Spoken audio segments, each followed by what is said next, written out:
It is said that when the portals first appeared, no one knew quite what to make of them. They were not grandiose affairs, like the arches of Rome or the soaring spires of Gothic cathedrals. Instead, they were small and unassuming, little more than doorways. But they led somewhere, and that was enough to spark the imaginations of countless people around the world. Governments tried to shut the portals down, of course. They posted guards and issued warnings, but none of it seemed to work. People were drawn to the portals like moths to a flame. They could not resist the pull of the unknown. Some said they entered the portals to escape a world they felt was doomed. They had grown weary of politics and war, of hate and division. They sought a place where such things did not exist, a place of beauty and wonder. Others were simply curious. They wanted to see what lay beyond the veil, to explore a world that had remained hidden for centuries. And what a world it was! Mountains rose like titans, their peaks lost in the clouds. Trees towered overhead, their branches stretching to the sky. Rivers ran swift and clear, their waters teeming with fantastical creatures.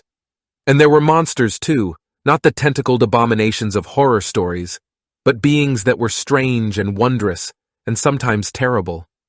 For a time, the portals remained a novelty, a curiosity to be explored and admired. People entered and returned with tales of lost cities and ancient ruins, of untold riches and ancient secrets.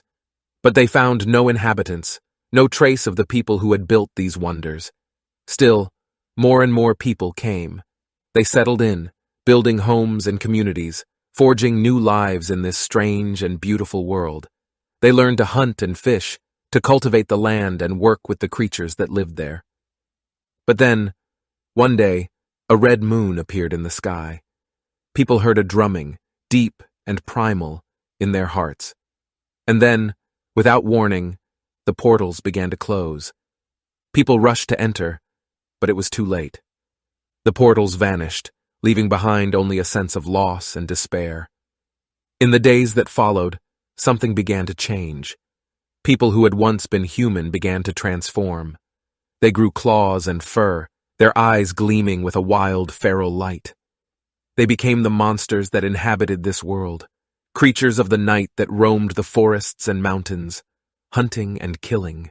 And so, the portals that once held the promise of a new world remain forever closed. Yet their legacy lives on, a reminder of the fragile balance between the known and unknown, the familiar and the strange. For those who entered the portals, their fate serves as a cautionary tale, a reminder that the pursuit of the unknown can come at great cost, and that not all that is new is necessarily better. But for those who stayed behind, the portals were a wake-up call, a reminder to cherish the world they live in, to never take it for granted, and to always strive to make it a better place.